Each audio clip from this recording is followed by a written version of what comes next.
아름다워지기 위해 그리고 젊어 보이기 위해 매일같이 바르는 화장품.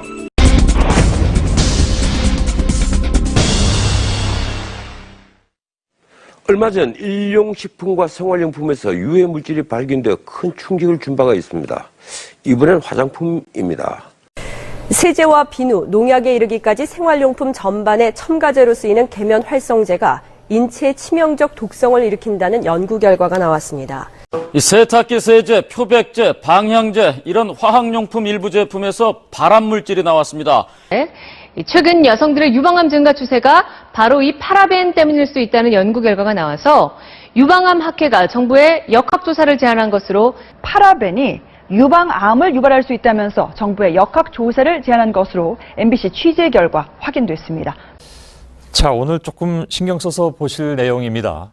누구나 다 해당되는 문제이기도 합니다. 흔히 모기약이라고 부르는 뿌리는 모기 기피제에 발암물질 성분이 포함되어 있다, 이런 발표가 나오면서 불안했던 분들이 많이 계시죠. 이후에 또 다른 입장이 나오면서 좀 혼란만 커지고 있는 상황이긴 한데, 그런데 모기 기피제만이 문제가 아니었습니다. 탈취제와 얼굴에 뿌리는 화장품, 그리고 상당수의 스프레이형 생활용품, 예를 들면 헤어스프레이도 거기에 다 들어갑니다. 이런 것들이 우리 건강을 위협할 수 있는 물질이 상당히 포함되어 있다, 이런 내용을 지금부터 전해드리겠습니다. 윤세민아 기자입니다. 아침에 일어났는데 일단 숨이 안 쉬어져서 천식 비슷하게 이렇게 숨을 조금 쉬면 계속 기침이 나와서 황산 마시는 기분처럼 목이 답답하고 칼칼하고 폐 기능이 정상적인 어떤 수치보다 한 20% 정도밖에 안 남은 정도, 늘 숨이 차고. 회사원 박모 씨는 등산을 준비하다 갑자기 심한 기침과 구토 증세를 보여 응급실로 실려갔습니다. 심박수가 1분당 50회에 그칠 정도로 심각한 상태였습니다. 진단명은 간질성 폐질환. 등산화와 옷에 뿌렸던 방수 스프레이가 원인이었습니다.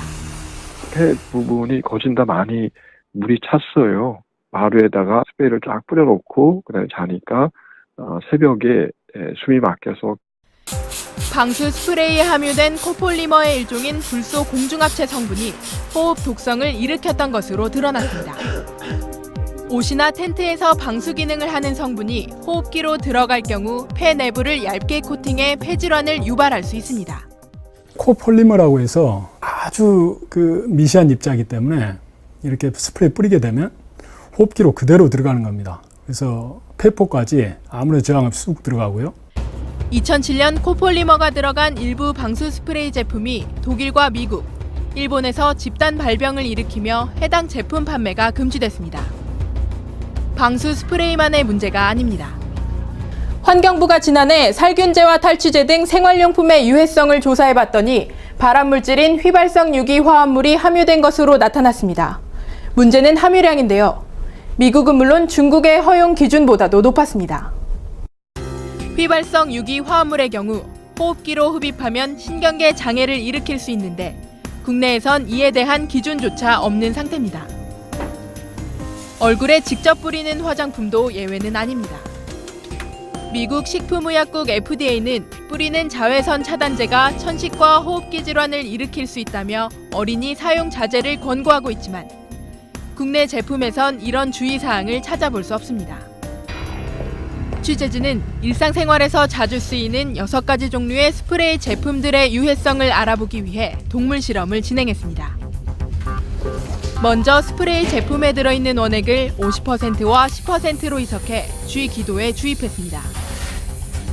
50%의 농도로 희석한 용액을 투여한 쥐들의 경우 얼굴에 수분을 공급하는 미스트와 탈취제를 제외한 나머지 실험군이 모두 숨졌습니다.